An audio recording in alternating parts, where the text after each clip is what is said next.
So good to see all of you. My title this morning is Why God Why? But I should have entitled it, Let's Make a Deal.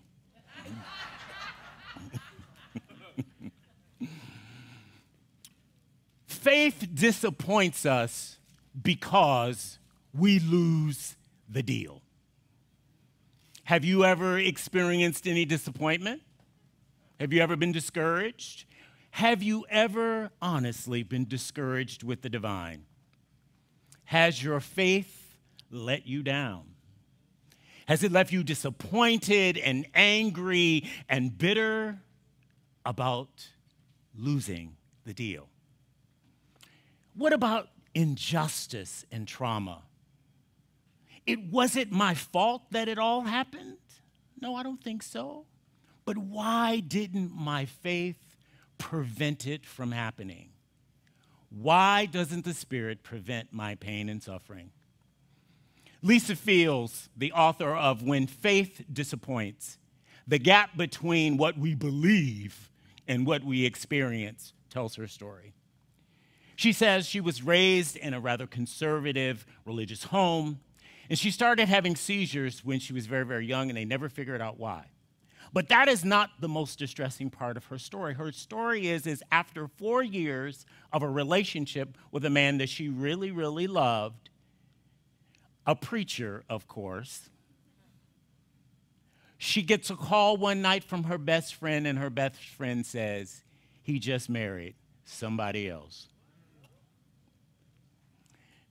She thought it was a practical joke. How in the world could this happen based on the relationship they had? It was only a month following Valentine's Day where she had the card that he had given her. Do you think, though, God has let me down and my faith didn't work? She learned later that they had had a relationship, that her boyfriend and this woman had a relationship. The woman was also a preacher. But she was married. And soon as her husband dumped her, that's not the way the story goes, when they separated. But I'm sure when you're angry, you said when she got dumped. They married, leaving her with no notice, no, that conversation you have to say, it's not you. It's me. Have you ever used my line? It's not you. It's me. Nothing, no closure whatsoever, no apology, no accountability, no responsibility. And as she says, she realized she had been punked. Have you ever experienced betrayal? Has it ever been a time when you feel your faith didn't work? You can tell the story, right? Now, I love the title of the book, When Faith Disappoints. However, I am not using Lisa's rationale. I'm giving the answer, I think, that we teach in Science of Mind. Lisa probably would not agree with my interpretation of her work, but that's okay. This is my place. And someone asked me at work, do you enjoy, being leader of a church? I said, yeah, I'm an authority on everything. I can say whatever I want. But, you got to be careful what happens, right? I am standing on the 8th floor right out at the hospital, right outside the helipad. Well, we had 40 visitors in, and we were doing some dog and pony show. And this woman walks up to me, and she says, I know you. And I said, was there any video? It was Jonathan, our bass player's wife. And yesterday, ironically, someone knocks at the door. We're watching television. She knocks at the door. This woman comes in. She says, I am so sorry. I live across the street from a park. She says, I am so sorry. I've never had a chance to say a word. She said, I am so sorry. She says, there are no restrooms across the street. I said, yeah, that's why I live here. There are no restrooms across the street. And she says, I'm really, really sorry. My daughter really has to go to the bathroom. And I said, sure, come on. So as she's leaving my house, she looked at me and she said, I knew where to come. She said, I don't know why. I just knew where to come. She says, I'm Muslim. She said, I don't know if that's okay with you. I could barely get the smile off my face. I said, honey, we can talk for a while. You can be. But she said, I just knew to come here. You know? But has your faith ever let you down? It's those kind of experiences that carry me through, though. I'll tell you the truth. We have this threefold nature, and this threefold nature is the fact that we are created free, and we are here to experience our freedom, and we are given spiritual practices and spiritual laws by which to operate with the creative process. And we use intentional manifestation by which to shift our consciousness toward the issues of believing and in faith. You know, the intentional manifestation is this reciprocal universe that we live in, that what you do is coming back 100% of the time. Our good comes back, and so does our bad. So this is a spiritual practice, and the intentional manifestation is this definite practice that we know if you want certain things to manifest in your life, you just do them first. That's the answer to it all. Our practice can bring about greater good for ourselves, and we can bless the world around us. But has faith ever let you down? And I would say, this is the only thing I could think of when I read this book. Faith will disappoint if you play let's make a deal with the divine. That I will be happy if you do, the divine, what I want you to do in my life. Now, let's be real. We all want to control our lives. We all want to manifest and control what the outcome is all the time. Sometimes even when we're angry, we want the anger to manifest itself, and sometimes it doesn't, fortunately, and we want the good to manifest. But are we making a deal with the divine? There is this really fine line between believing and making a deal. And the difference is, how do you feel when you don't get what you want? Because sometimes, be perfectly honest with you, we don't need to get it. If I had gotten everything that I had prayed for in life, thank God it all doesn't happen just the way I think. That there is this greater good in the universe that is there, and sometimes it tells us no. But how do you handle when faith disappoints? We always want to know, right? We want something in our lives that we can taste or touch or feel or see. We don't want to believe in something abstract. But our ideas and our commitments are absolutely abstract. And when we don't get what we want, do we experience pain? That is making a deal. That is not using your faith to manifest in your life. That is saying, God, I will be okay if you do my bidding. Now, we are all here. I've been there. I probably did it in the last 24 hours. Probably did it this morning. We forget, we make a deal. We think we are applying faith to a circumstance, but how do we know if we're applying faith to the circumstance? We only know when we don't get what we want and determine how we feel about it. Can we handle no?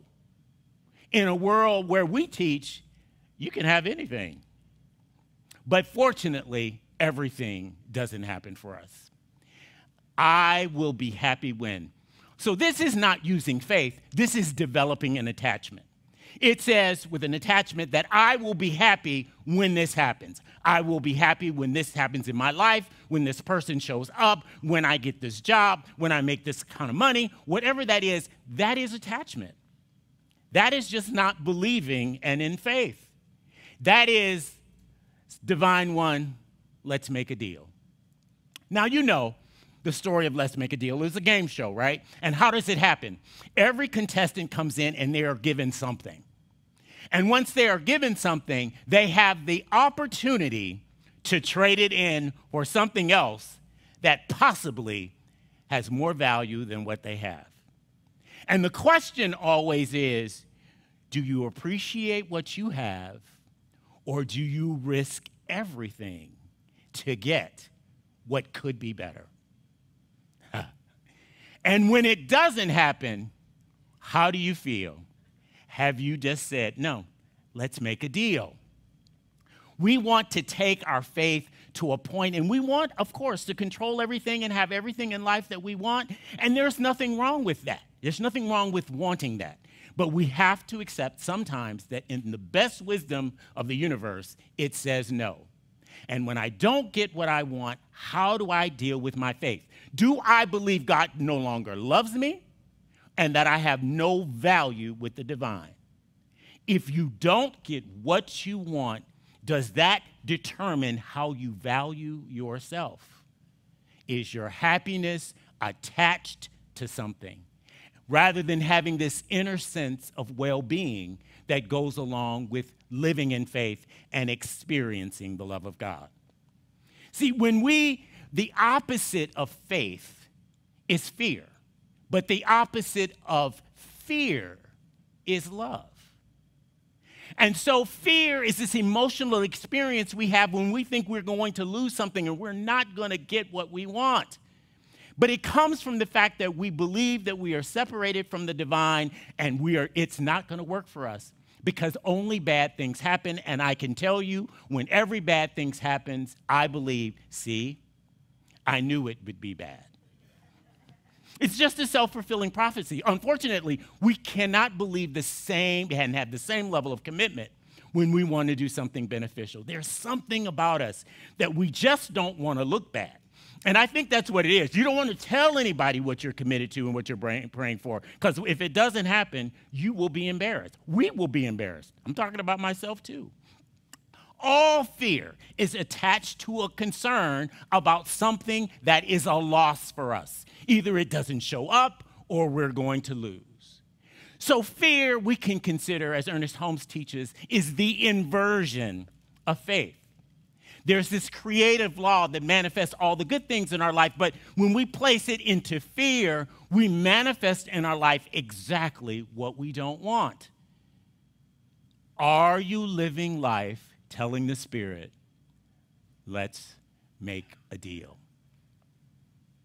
So how are you living your life?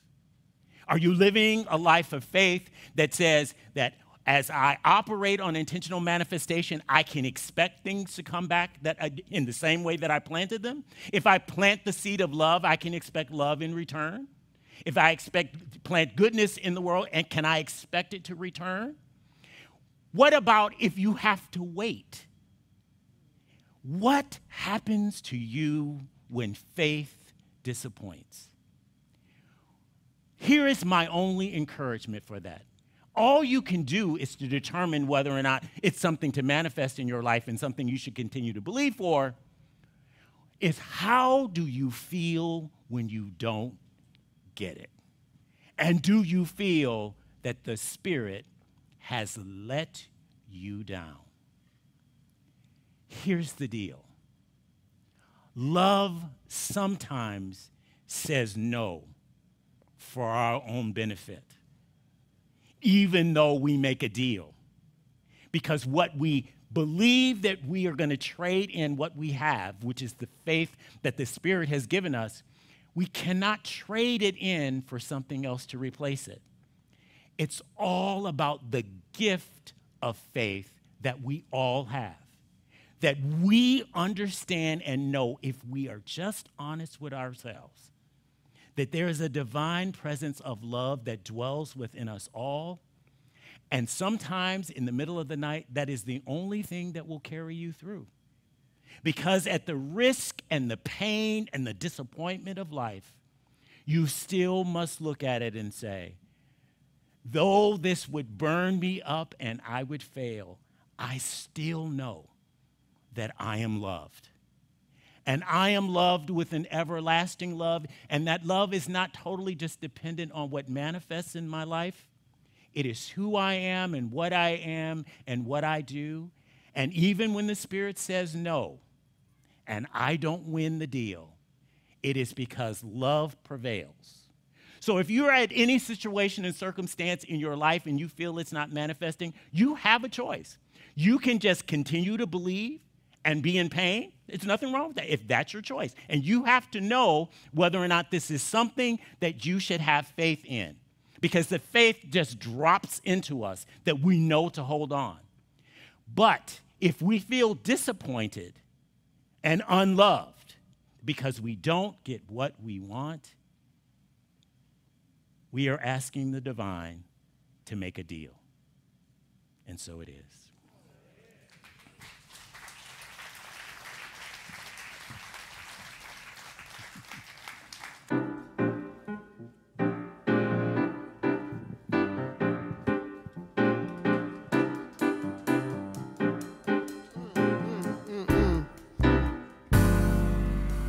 On a clear day, rise and look around you, and you'll see who you are. On that clear day, how it will astound you that the glow of the being outshines every star. You'll feel part of every mountain, sea, and shore. You can hear both far and near a world you never heard before. On a clear day, on that clear day, you can see forever and ever more.